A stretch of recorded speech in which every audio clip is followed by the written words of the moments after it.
안녕하세요. H성형외과 백정환입니다.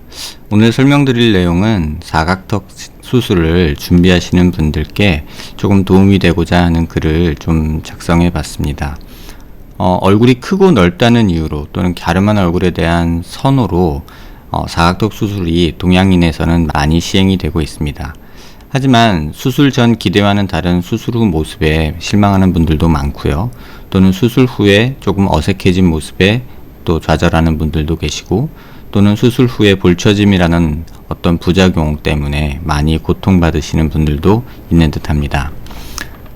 온라인상에서는 여러 글들이 있지만 수술에 대한 효과와 수술 전후의 드라마틱한 모습을 주로 광고하고 있기 때문에 수술을 준비하시는 분들에 대해서는 조금 편향된 어떤 정보가 전달이 되지 않나 생각이 됩니다.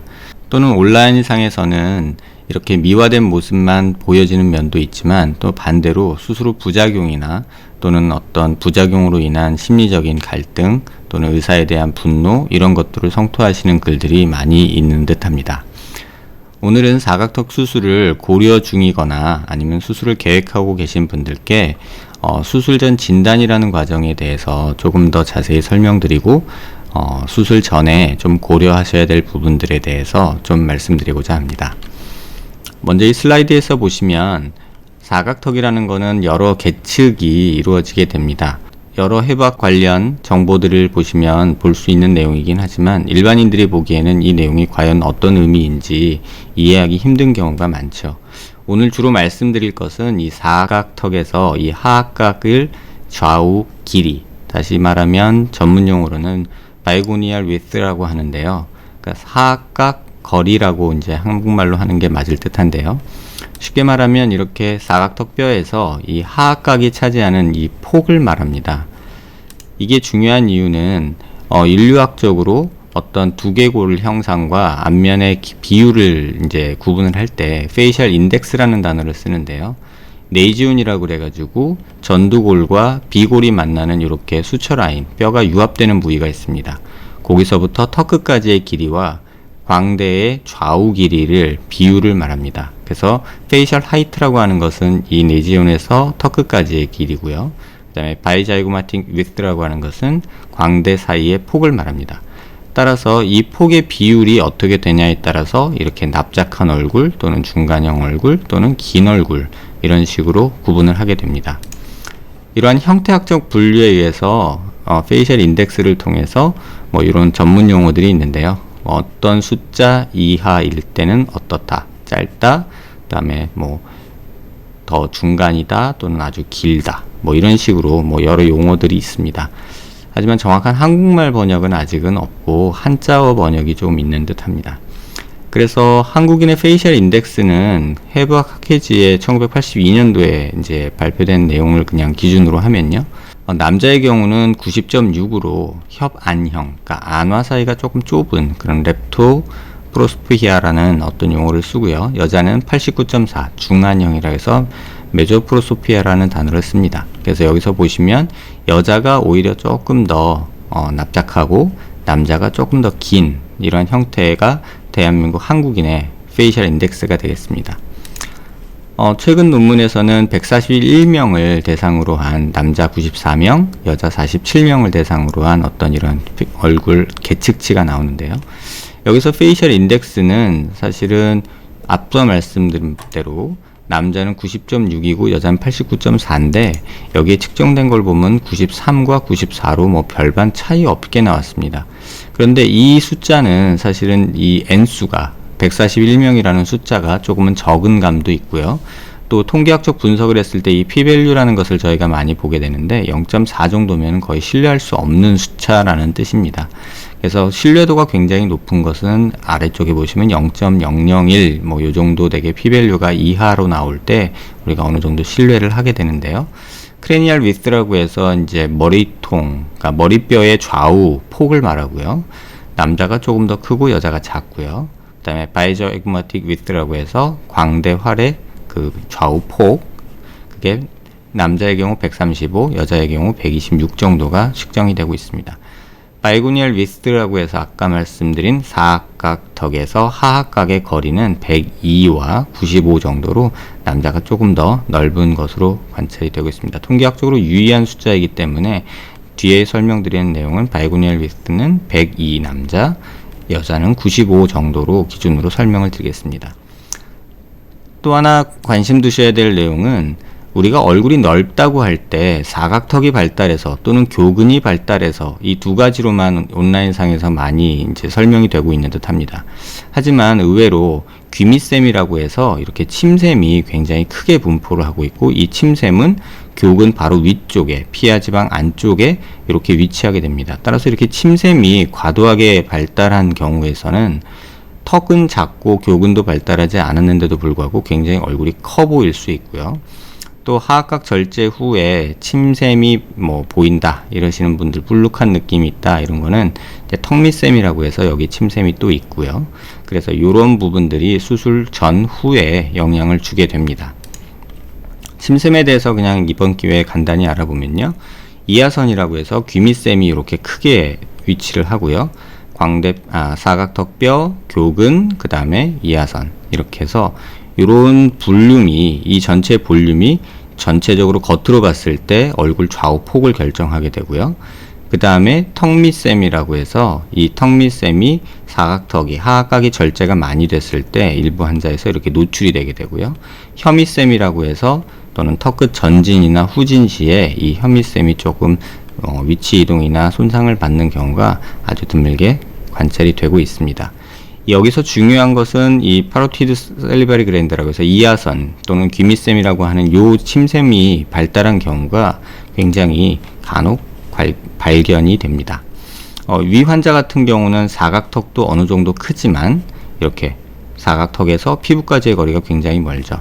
여기서 조금 더 자세히 보시면요, 뼈로 봤을 때 고개를 들어봐서 바이고니얼 위스를 한번 재보면요, 이렇게 한 106 정도가 측정이 되죠. 106 정도면 앞서 말씀드린 인덱스로, 그러니까 바이고니얼 위스를 봤을 때 102이기 때문에 정상 남자보다는 조금 큰 상태죠. 하지만 얼굴형을 보면 정상 남자보다 오히려 굉장히 커 보이거든요. 이 경우에 이 원인을 이렇게 교근과 또는 이렇게 이하선, 이렇게 보이는 게 이하선인데요. 교근이 만들어내는 좌우폭과 이렇게 침샘이 만들어내는 좌우폭이 있어서 귀 앞쪽 아래, 이 사진에서 보시면 귀가 이렇게 있고요. 그래서 귀 아래 앞쪽으로 해서 이렇게 큰 침샘이 이렇게 위치하는 것을 볼 수 있습니다. 그래서 조금 자세히 그려보면 이 이미지를 제가 한번 표시한 건데요.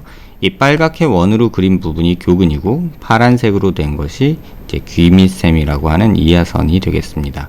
그래서 결국 좌우폭은 이렇게 교근과 이하선이 함께 만드는 그런 폭이 되기 때문에 무조건적으로 사각턱을 자른다고 해서 좌우폭이 줄어든다는 생각은 좀 하지 않았으면 좋겠습니다.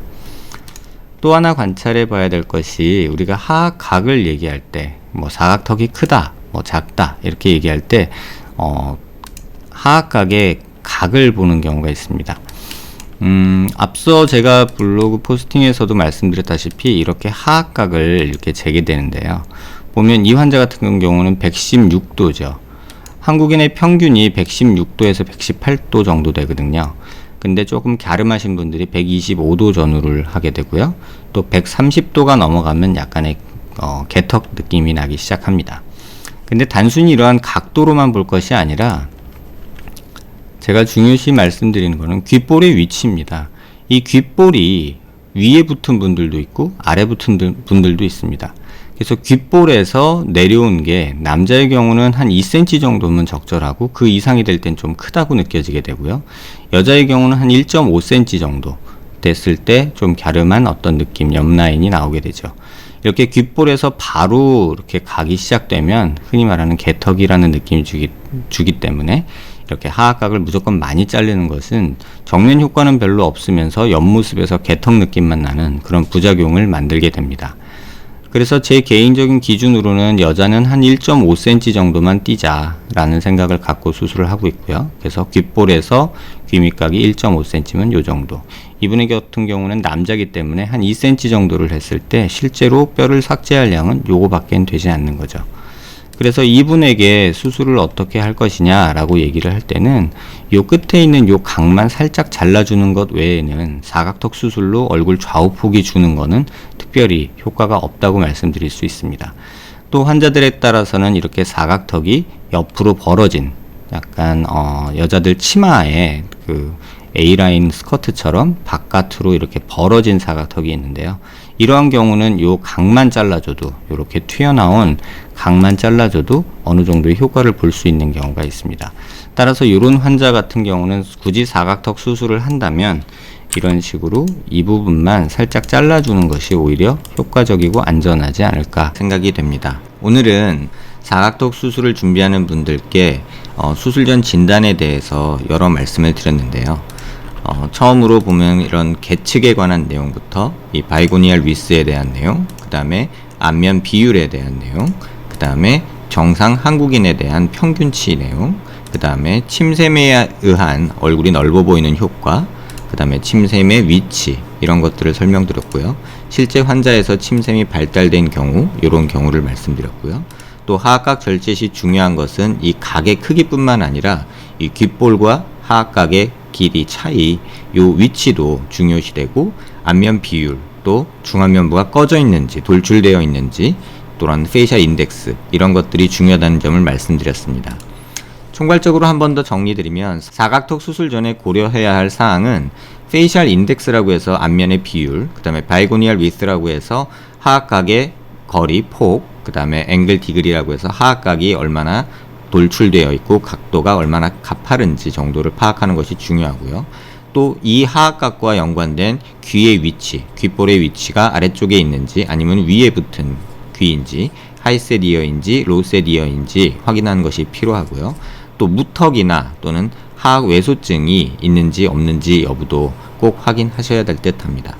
또 한 가지는 단순히 얼굴이 크다는 이유가 하악각이 큰 것만이 이유가 아니라 침샘이나 교근의 크기도 중요하기 때문에 이런 연부 조직도 한 번은 고려해 봐야 되고, 또 하나는 얼굴의 컨케비티라고 해서 돌출된 정도 또는 오목한 정도가 이렇게 넓어 보이는 효과에 대해서 영향을 준다는 점을 한번 참고하셔서 진단을 받아보셔야 될 듯 합니다. 이러한 부분들을 오늘 제 말씀을 듣고 거울을 보고 한 번쯤은 생각해 보실 수는 있을 텐데요. 정확한 진단은 전문의 선생님들과 이러한 내용에 대해서 같이 한번 고민해 보시기를 권해드립니다. 사각턱 수술을 준비 중인 분들께 도움이 되는 내용이길 바라고요. 이후로는 제가 실제 상담했던 환자들의 CT 사진을 보면서 이런 환자들은 이렇게 진단되고 이러한 부분이 고려돼야 된다는 점을 간략하게나마 설명드리겠습니다. 도움이 되셨길 바랍니다.